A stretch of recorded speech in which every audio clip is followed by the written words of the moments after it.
Hi all, welcome to positive vibes. ഇതൊരു daily guidance ആണ്. അപ്പോൾ ഇന്നത്തെ ദിവസം നിങ്ങളുടെ എനർജി എങ്ങനെ ആയിരിക്കും എന്ന് ചോദിച്ചാൽ, ഒരു സഹിക്കാനാകാത്ത ഒരു മനോവേദനയിലൂടെ, നിരാശയിലൂടെ നിങ്ങൾ കടന്നു പോകേണ്ടതായിട്ട് വരും. നിങ്ങൾക്ക് ലഭിക്കാമായിരുന്ന ഒരു സ്നേഹം അല്ലെങ്കിൽ ഒരു ജോലി അല്ലെങ്കിൽ ഒരു പഠനം നിങ്ങളിൽ നിന്ന് അകന്നു പോകുന്ന ഒരു സാഹചര്യം ഉണ്ടായേക്കാം.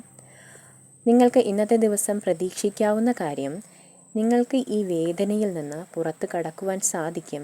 അതിനുള്ള ശക്തി നിങ്ങൾക്ക് യൂണിവേഴ്സ് നൽകിയിട്ടുണ്ട്. ഓക്കെ, ഇന്നത്തെ ദിവസം നിങ്ങൾ ശ്രദ്ധിക്കേണ്ട കാര്യം എന്തെന്നാൽ, നിങ്ങൾക്ക് എന്തിൻ്റെയോ ഒരു പരിസമാപ്തി ഉണ്ടാകുവാൻ പോവുകയാണ്. നേരത്തെ പറഞ്ഞില്ലേ, ഒരു വേദന ഉണ്ടാകുമെന്ന്. അത് ഒരു കാര്യത്തിൻ്റെ ഒരു പരിസമാപ്തിയാണ്.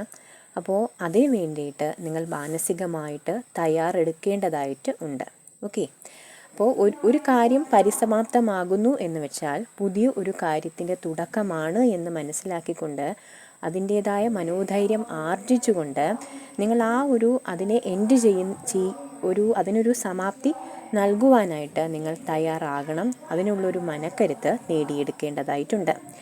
ഇന്നത്തെ ദിവസത്തെ ഒരു എൻഡ് റിസൾട്ട് എന്ന് പറയുന്നത്, നിങ്ങൾക്ക് ഇങ്ങനൊരു മാനസിക വ്യഥ ഉണ്ടായിട്ടിരിക്കുകയാണ്. അപ്പോഴേക്കും നിങ്ങൾക്കൊരു സഹായം ലഭ്യമാകും. ഓക്കെ, നിങ്ങൾ ഈ ഒരു മാനസിക വ്യഥയിൽ നിന്ന് പുറത്ത് കടക്കുന്നതിന് വേണ്ടിയിട്ട് നിങ്ങളുടെ പാരൻസിൻ്റെ ഭാഗത്തു നിന്നോ, സഹോദരങ്ങളുടെ ഭാഗത്തു നിന്നോ, സുഹൃത്തുക്കളുടെ ഭാഗത്തു നിന്നോ നിങ്ങൾക്ക് ഒരു സഹായം ലഭ്യമാകും. ആ സഹായം എന്ന് പറയുന്നത് ഒരു മെൻ്റൽ സപ്പോർട്ടാകാം. ഓക്കെ, ഈ സാഹചര്യങ്ങളെ തരണം ചെയ്യുന്നതിനുള്ള ശക്തി അവർ അറിഞ്ഞോ അറിയാതെയോ നിങ്ങൾക്ക് നൽകുന്നതായിരിക്കും. അപ്പോൾ ഈശ്വരനിൽ വിശ്വസിച്ചുകൊണ്ട് നിങ്ങൾ മനോധൈര്യം നേടിക്കൊണ്ട് മുന്നേറുക.